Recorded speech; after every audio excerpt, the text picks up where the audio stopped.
Ciao, my name is Umberto Mucci and this is We the ItaliaNews, a podcast about Italy during coronavirus times. Today is Thursday, October 20, 2022.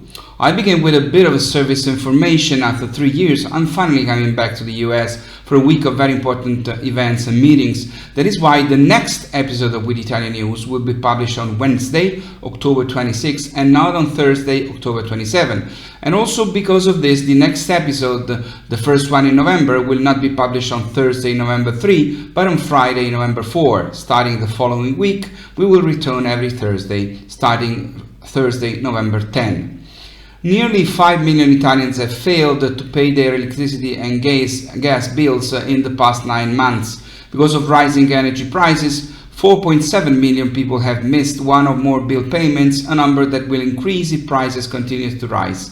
62% of these Italians said it was the first time for them they had failed to pay a bill, while nationally the percentage of those who said that they have failed to pay one or more bills in the past 9 months is 10.7%. The phenomenon is more prevalent in central Italian regions, 11.5%, and in the south and islands, 11.2%.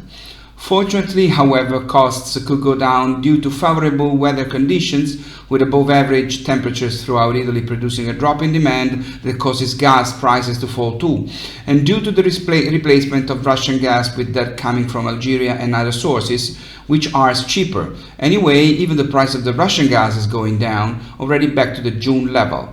These two conditions, combined with the measures already decided in the last months by the Italian government, could lead to lower gas bills for the current quarter compared to the July to September quarter. As for electricity costs, which are in any case linked to gas costs, forecasts say that with very high probability from the beginning of 2023 there will be a decrease of about 20%.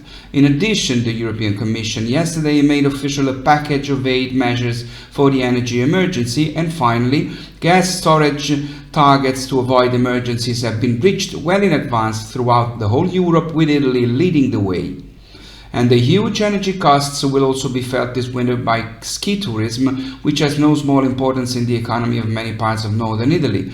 There, you cannot save money by lowering the heating by a few degrees. Energy is needed and in abundance for the operation of ski lifts and for snow making on the slopes. In particular, there is concern in the Trentino-Alto Adige region, where last year energy weighed 10% of budgets, while now it is up to 30%. But the increase in ski passes will not exceed 15%, otherwise no one will be willing to pay it.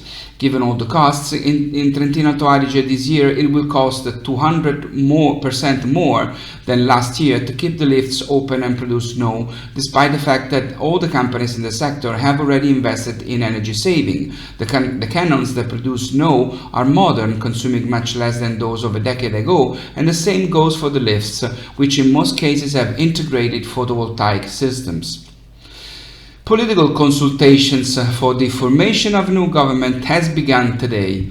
President of the Republic Sergio Mattarella will host the presidents of the House and Senate at the Quirinale Palace and then the parliamentary groups of the two chambers before giving an assignment to try to form a government to Giorgia Meloni.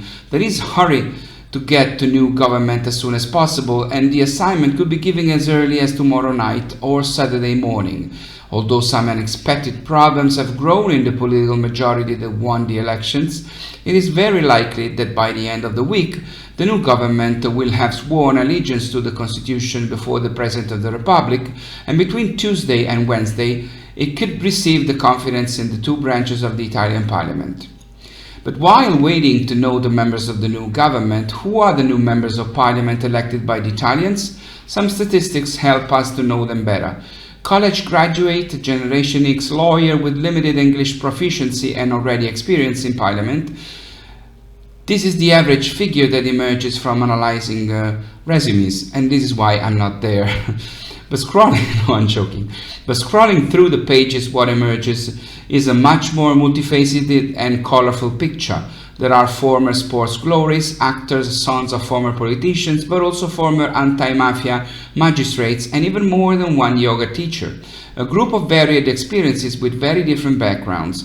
Starting from the biographical data with respect to 2018, there is a general aging of the members of the parliament more pronounced in the House than in the Senate. Generation X, those born between 1965 and 1980, is the most present, alone making up about 60% of the parliamentarians. Nationally, excluding the under 25s, they make up 32% of the population, while very underrepresented are the millennials, those born between 1981 and 1996, who, especially in the House, where the minimum age is 25, are only 15%, compared to 23% of the national average, again excluding the under 25s. In addition to age differences, different educational backgrounds also emerge. There are those who have studied abroad, those who stopped at high school graduation, and those, the majority, who have earned a bachelor's degree. Compared to 2018, however, the level of education has increased. MPs with a high school diploma decreased from 2 to 0.17%. High school graduates also decreased, while college graduates increased from 64.6 to 76%. More than 45% of the MPs report speaking no language other than Italian. As for professions, more than 30% of MPs are lawyers and 22.75% are professional politicians who have never worked outside politics in their whole lives.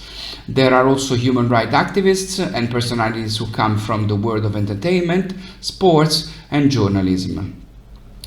Some data that speak to the future of Italy have been published in several interesting research papers. The first is about young Italians. The pandemic has changed the outlook of young people. 62% of young Italians have changed their vision of the future after the arrival of COVID. Only 22% believe that the future will be better and 40% that it will be worse. Looking at tomorrow in the younger generation, uncertainty 49% and anxiety 30% prevail, which in some cases turn into fear 15% and pessimism 13%.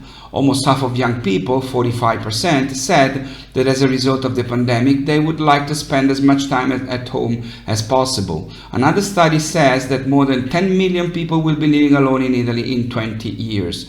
The prolonged decline in the birth rate increases the number of people without children, while the increase in marital instability as a result of the greater number of dissolution of couple ties results in a growing number of lone individuals and parents. If already in 2021 the share of single people aged 65 and older accounting for half of those living alone, it would reach 60% in 2041. In absolute terms, single people would reach 10.2 million plus 20%, of which 6.1 million will be 65 years and older plus 44%.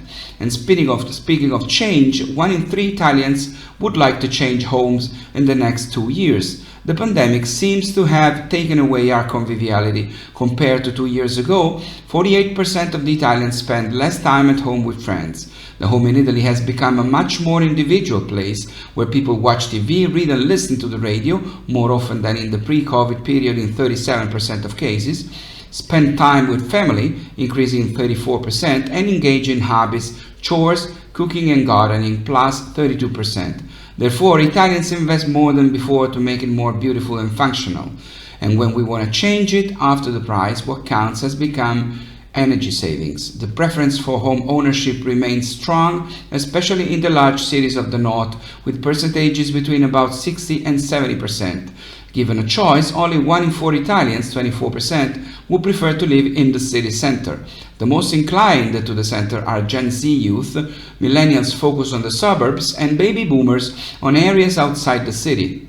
And speaking of cities, 9 Italian cities aim to zero their greenhouse gas emissions in just 8 years. These are Bergamo and Milan in Lombardy, Bologna and Parma in Emilia-Romagna, Florence and Prato in Tuscany, Padua in Veneto, Rome in Lazio, and Turin in Piedmont. They are on the list of 100 European Union metropolises participating in Horizon Europe's mission to achieve carbon neutrality by 2030. At the moment, though, it is still a hope because the situation of these Italian cities is far from the goal. Major, fast and innovative interventions will be needed in the areas of urbanization, mobility, environmental impact, increased public green, using well and soon also the funds of the European Recovery Plan. Unfortunately, just to mention one topic, Traffic in Italy has returned to pre-pandemic levels and it's awful. In Rome alone, people waste 131 hours in traffic jams every year. 131 hours every year. And some measures that could greatly improve the situation, such as smart working, have been reduced, if not completely eliminated, both in public administration and in small and medium-sized enterprises. Now, it's all for now, it's all for today. Please stay safe and take care. My name is Umberto Mucci. This was We the Italian News. I'll see you next Wednesday. Remember, Wednesday, not Thursday. Ciao from Rome.